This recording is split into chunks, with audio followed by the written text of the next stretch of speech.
तो चलिए प्रिय बच्चों, आइए आज हम लोग कक्षा छठवीं की सामाजिक विज्ञान का जो हिंदी माध्यम है उसमें प्रतिभा पर मूल्यांकन जो आपको वर्कशीट मिल रही है स्कूलों में, आज हम उसका सॉल्यूशन देखेंगे। आज हम लोग खंड आ देखेंगे सामाजिक विज्ञान का हिंदी माध्यम कक्षा छठवीं का।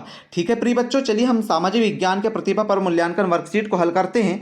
तो आप इस चैनल में नए हो तो कृपया कर पहले चैनल को सब्सक्राइब कर लीजिएगा प्रिय बच्चों, जिससे आपको अगले जो प्रश्न पत्र हैं या जो अगली वर्कशीट जो भी सब्जेक्ट की मिलेगी, जिसकी वीडियो में आप बनाऊं तो आप तक वो आसानी से पहुंच जाए। तो चलिए हम लोग इसका सॉल्यूशन देखते हैं।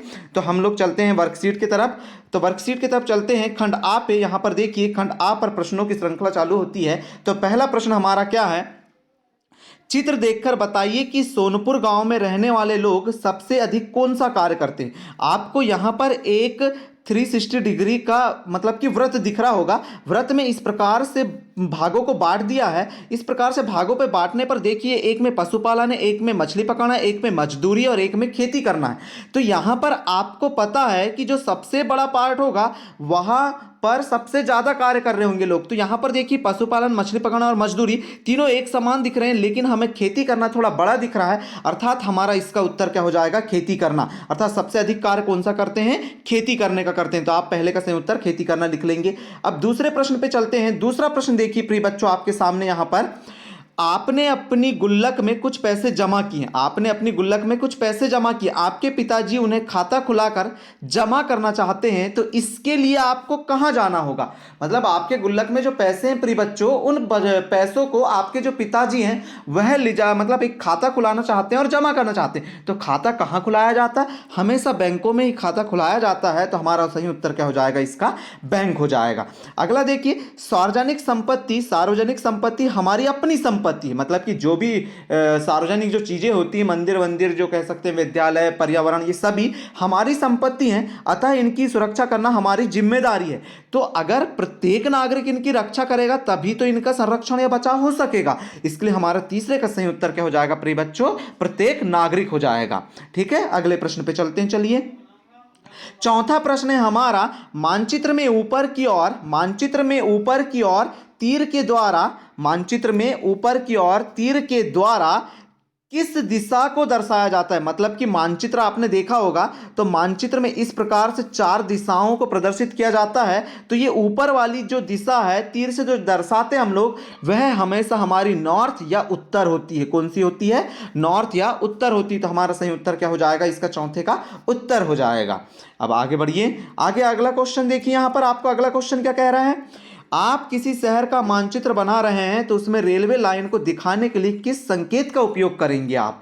आपको ये संकेत दिख रहा है, ये और ये, इनमें से जो रेलवे लाइन का संकेत है वो ये वाला है। अर्थात हम सी नंबर का ऑप्शन चूज करेंगे, यानी कि सी द्वारा इस प्रकार से अगर हम लाइन को दर्शाते हैं तो वह रेल की पटरी को हम लोग दर्शाते हैं या रेल लाइन को दर्शाते हैं। ठीक है, अगला क्वेश्चन पे चलते हैं।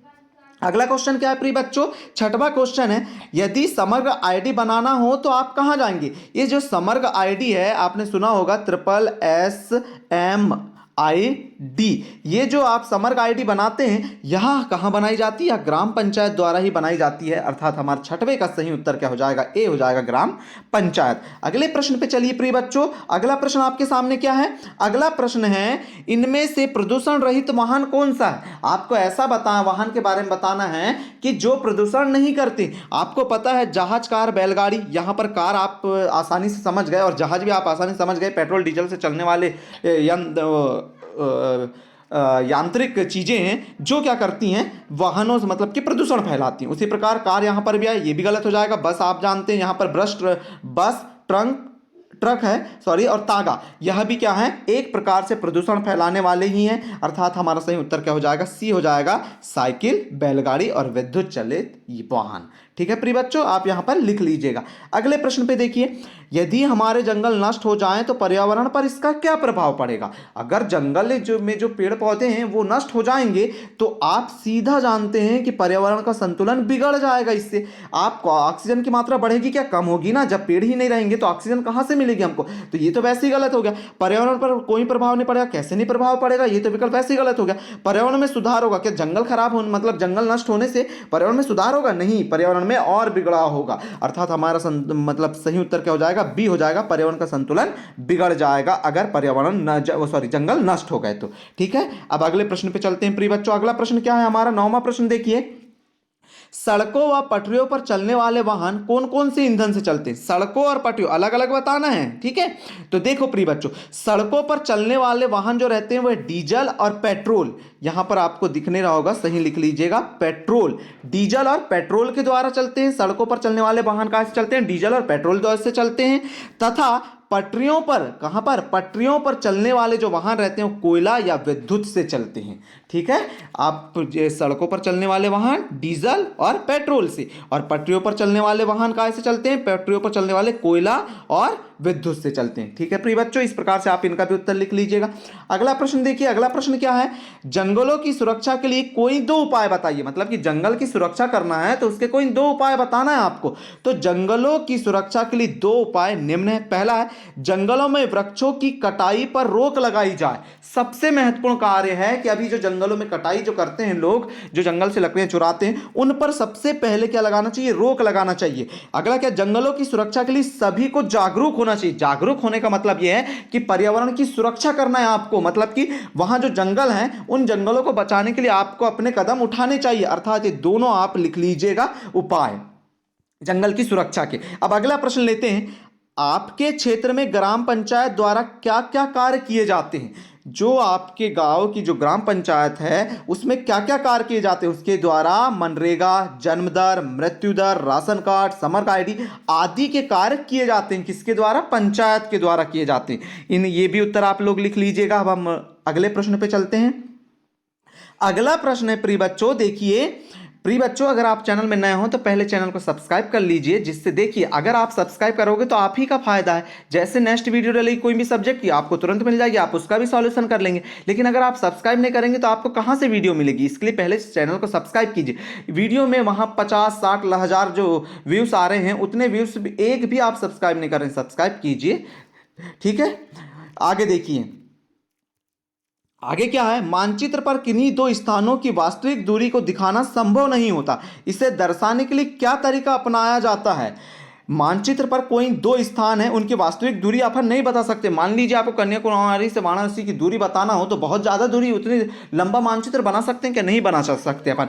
इसलिए उन मानचित्रों को दर्शाने के लिए आपको कोई एक पैमाना लेना पड़ता है। तो वही उसका उत्तर लिखना है आपको। जैसे पहले का यहाँ पर देखिए, तो 12वें का उत्तर हम लोग लिखेंगे, मानचित्र पर किन्हीं भी दो स्थानों की वास्तविक दूरी को पैमाने की सहायता से दिखाया जाता है। जैसे हम लोग एक पैमाना ले रहे हैं, जैसे 1 मीटर बराबर हम 100 किलोमीटर मान सकते हैं। इस प्रकार से अगर हम 100 किलोमीटर की दूरी को 1 मीटर में दर्शा सकते हैं। तो इस प्रकार से आप 12वें प्रश्न का उत्तर लिख लीजिएगा। अब हम लोग 13वें प्रश्न पे चलते हैं, और 13वां प्रश्न है हमारा, हमें वनों से कौन कौन सी वस्तुएं प्राप्त होती हैं, उनके नाम लिखिए। हमें वनों से ऑक्सीजन, लकड़ी, फल, फूल इत्यादि वस्तुएं प्राप्त होती हैं। इसका उत्तर लिख लीजिएगा आप 13वें का प्रिय बच्चों।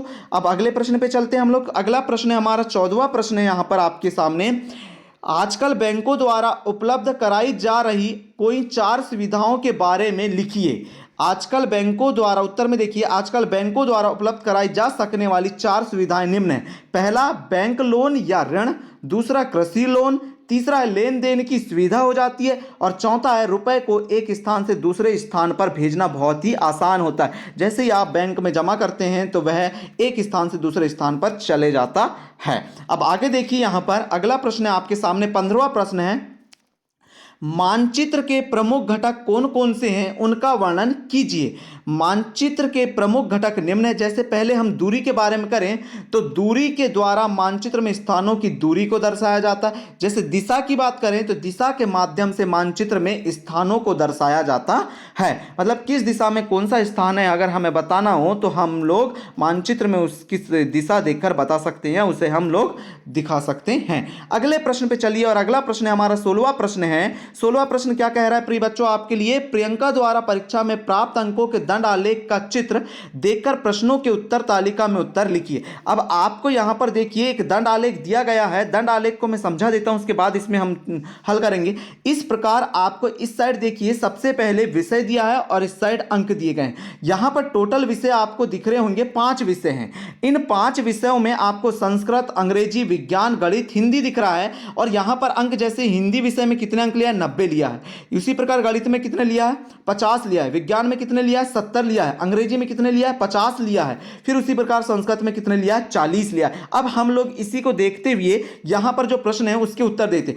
प्रियंका ने कुल कितने विषयों की परीक्षा दी, मैंने अभी आपको बताया कितने विषय, 1 2 3 4 5, तो टोटल कितने हो गए, 5 विषय हो गए। अब आगे देखिए प्रियंका को सबसे ज्यादा किस विषय में अंक मिले, तो देखिए यहां पर हिंदी में 90 अंक मिले थे, तो यहां पर क्या हो जाएगा, हिंदी में 90।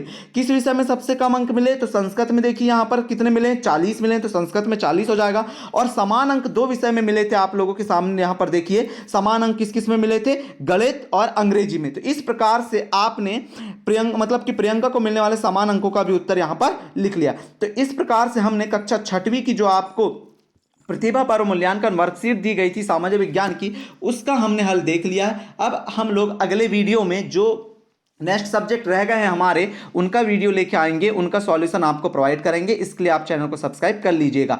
Thank you for watching students. अगर आपको इसकी नोट्स चाहिए, ये इसकी पीडीएफ चाहिए, तो आप डिस्क्रिप्शन में जाके वहाँ टेलीग्राम चैनल को ज्वाइन कर लीजिएगा या कमेंट कीजिए। मैं आपको कमेंट करने पर आपको वहीं पर ही टेलीग्राम चैनल की जो लिंक है वहाँ पर आपको सेंड कर दूंगा, वहाँ से भी आप टेलीग्राम चैनल को ज्वाइन कर लीजिएगा और पीडीएफ प्राप्त कर लीजिएगा। Thank you for watching student.